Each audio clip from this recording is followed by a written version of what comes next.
Hi, my name is Elise Sanmore, and I want to talk specifically about Africa and my spiritual experience of getting there through shape-shifting. I'm an intuitive, so I do intuitive work. I do shamanic work. I'm a shapeshifter. I'm also a dream practitioner, dream weaver, and those also took part in my journey to Africa, along with all these other beautiful beings that came in. So I'll talk about those. But what I want to give you is the synchronicities that led up to that, to today, where I take groups of people to Africa and they get to be on sacred land. They get to have beautiful experiences with the wild animal kingdom. And they get to meet these indigenous tribes and these indigenous people that I'm so connected to. They're like family to me. And the guide that I work with is like family to me. And it's just, they're just amazing. I get goosebumps and chicken skin when I talk about it. It's just beautiful experiences. And I am so grateful and feel so honored that I'm able to do this. So I want to share this with you and how that process happened, because I think it happens for people. And sometimes they don't really see the signs and synchronicities of their own intuition and what their guides, their higher self is trying to show them. So the last part of 2018, I was in Egypt. I had an amazing experience there. I was there for about 2.5, 3 weeks. And I came home and I decided to go to this dream workshop down in Berkeley, California. And I was having all these synchronicities around it, which I pay attention to in my waking life. And during one of the drumming journeys, because I journey a lot, I took myself to a museum that I loved in Portugal, because I had traveled to Portugal the year before and had these beautiful experiences. And I went to Mallorca and met these beautiful people that are now my friends. And that's a whole nother story.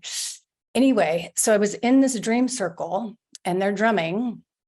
And I took myself to this museum in Portugal. And then I entered it and I saw the Eye of Horus. I saw a mummy.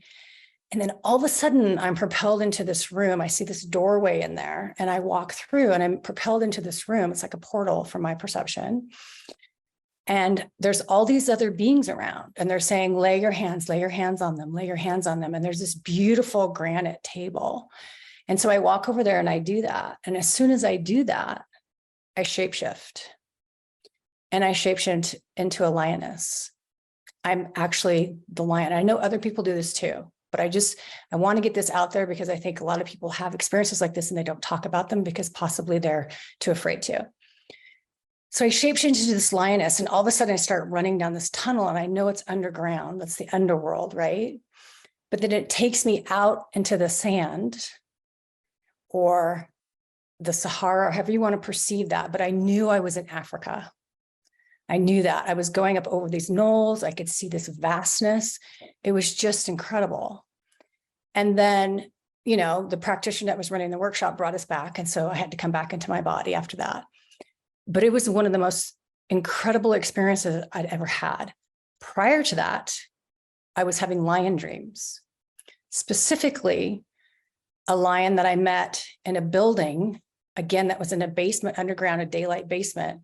And I was picking up all this paperwork and I looked to my right and there's this huge gate that's open and I'm like, uh-oh, because I could feel something in there, right?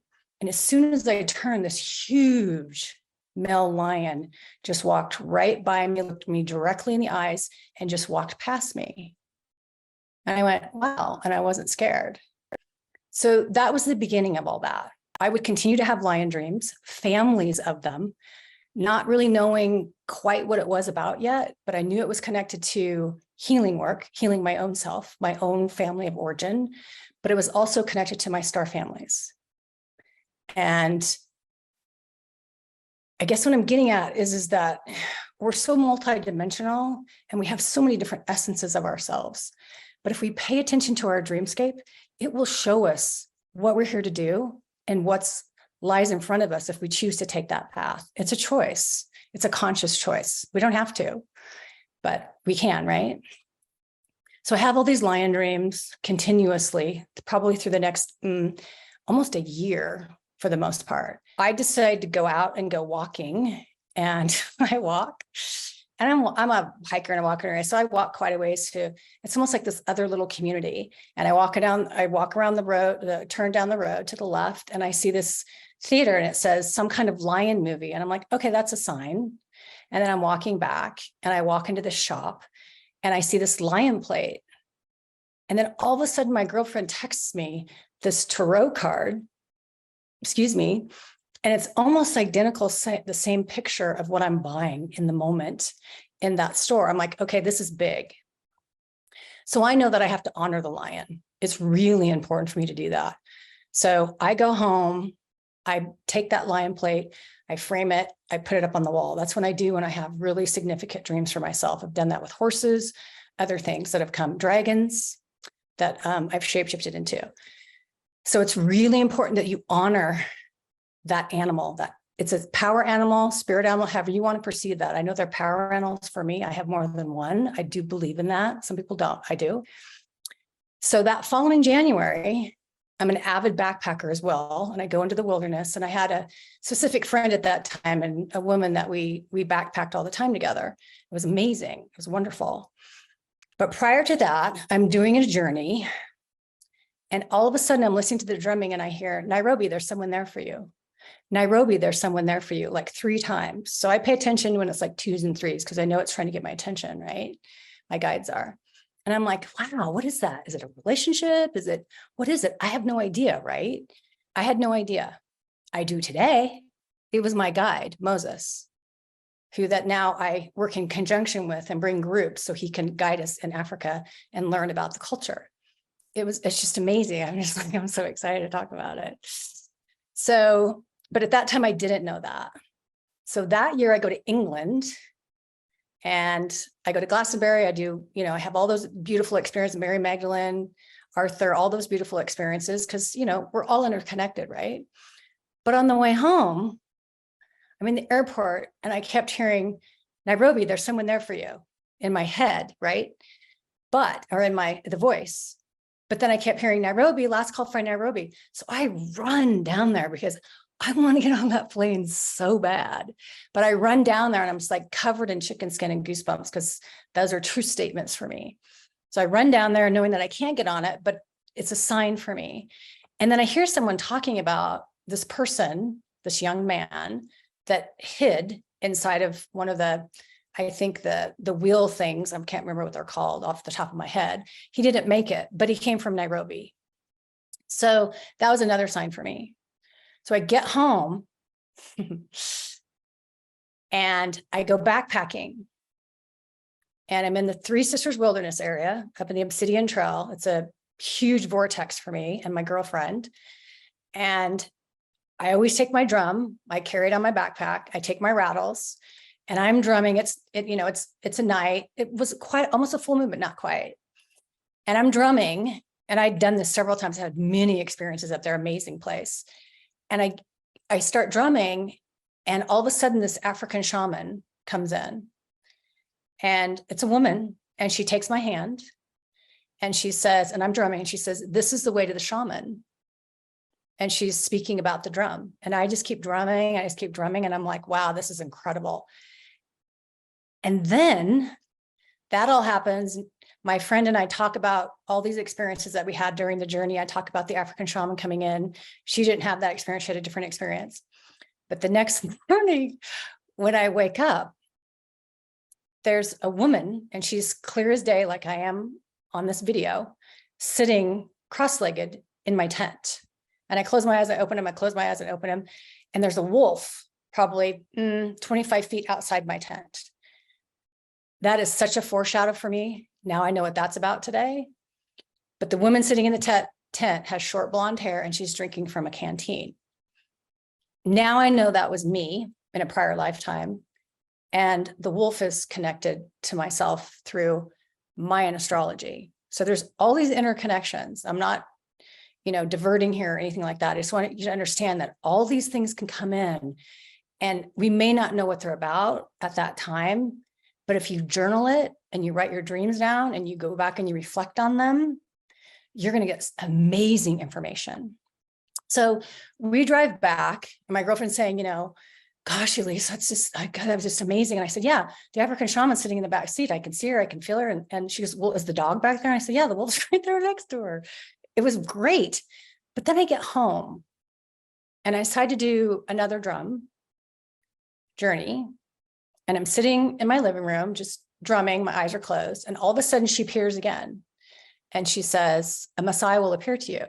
A Maasai will appear to you 3 times. So I really pay attention. I had no idea what that was. I'll be really honest. So this is the thing about myself. I'm kind of naive when it comes to certain things. And then all of a sudden, I think it's a good thing, because what happens is I can't analyze it in my brain and go, well, what's that about? So of course I go look it up. It's like when Mary Magdalene and Isis and King Solomon, all those energies appeared to me. I went and looked them up because I had no idea. My gifts just exploded up at one time years ago. So there's a line here, right, that's happening. So I'm like, wow. So I come out of that journey and I'm like, okay, something's going on here. I'm not sure what it is yet. The next day I go into the post office, and the gentleman behind the counter has just gotten back from vacation. He's like, yeah, I just got back from Nairobi. And I said, excuse me? He's like, yeah, I just got back from Nairobi. And so I started asking him all these questions. I'm like, I got home, I'm like, that's it, I'm buying my ticket today. I had no idea how I was going to get there, who was going to take me around, any of that information. I just know that I was going. I'm like covered right now as I'm talking about it. So I buy my ticket. And then I had a client, I was telling them about it, that I was going. And she's like, oh, I know this person, you know, she could probably find you a guide, yada, yada, yada.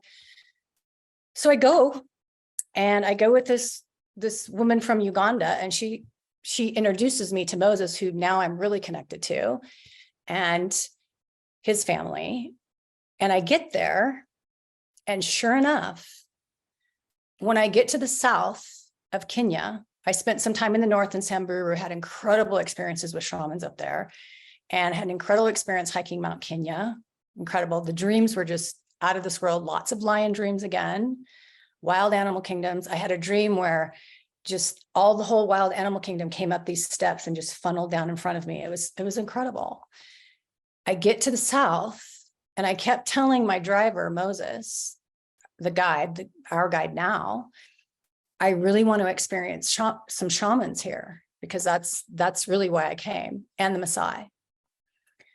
So we go to the south, and I love to hike and walk. So I told Moses that as well. So Nello, a Maasai, comes to the lodge, and he picks me up in the morning, and we just start going out, and we start walking the game park. We're not driving, we're walking with all the wild animals. He's teaching me about the bird songs and how to listen to those, and the bird signs, and what certain calls mean danger, what certain calls mean it's okay. How the little boars that run through, I mean, if they pass in front of you because they're nomads, that means it's a safe journey. What the elephant means in marriage, if the woman turns back and looks at the elephant, their rituals. It was just one of the most beautiful experiences. So he would come in the morning and afternoons, and then I would go and I would write stuff down. And we'd share a coffee. It was fun. And then unbeknownst to me, he was one of the sons of the chief. So he took me to meet his father, the chief. And then he took me to meet his whole family. And he took me to the village. And his uncle is a kick in the pants. I just love him. I'm taking a hat back to him this trip. And his kids are they're such heart-centered people. I can't even tell you. I've never felt that kind of love before. They don't have any brain chatter. They're so grounded because they're indigenous. They live off the land, as a lot of people know. And I said to him, you don't overthink. He's like, no. And then I started hearing things about Native Americans. And I kept hearing, as I'm talking with them and walking on the land, the sacred land, the safari, I kept hearing white eagle. And I'm like, do you guys have white eagles here? So I didn't know. So again, I had to go look it up. And he was a native Indian, but he was also considered a Maasai for a short period of time. And so there's all this interesting fractals and memories and molecules and subatomic, everything that we just dissolve into the earth. There's so much information there, and we're so interconnected. It's just amazing.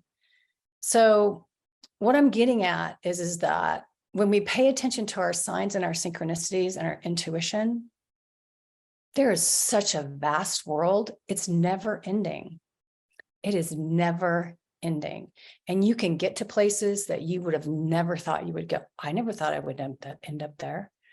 I'm taking a group back this October. You know, we had to create more space because it's just, there's so many people interested in it. And I can't tell you how excited and just honored I feel and grateful, because what does it do? It serves tourism over there, but it also helps the tribes, because we go in and they show us how they make their jewelry, the things that they sell. I mean, all kinds of beautiful things. But what I'm getting at is that family became part of my family. And one of his sons is like, he calls him my godson. And I'm just like, I feel so honored about that. And his whole family. So I wanted to share that with you. And I'm going again next year. I will go back to Kenya, but then we'll also be taking possibly some people to Mali. I am going to Mali. That's a whole nother ride trip, however you want to perceive that, as far as going to Chad, Mali, that whole area. There's a lot of unrest there, but the Dogon tribe are there. And I know there's a connection there. So I will say this about indigenous tribes. When they see you, they know if you're a part of their star family. And when Nell and I were walking out on the land with the wild animals, and he's showing me sacred rocks and whatnot, he said, "Oh," I said, "Oh, you're lion people." He's like, "Yeah, so are you." I said, "Yeah, I am. I know." He goes, "It doesn't matter what I look like. They know because of spirit and our energy." So I want to pass that on to you. So it doesn't matter your race, your color, any of that. It matters what's inside and what your essences are, and how you're connected to the cosmos, how you're connected to Mother Earth. We all have essences, lineages, lines, however you want to perceive that. We're just here having a different experience in a different lifetime. We've had parallel lifetimes running at the same time, past life, future lives.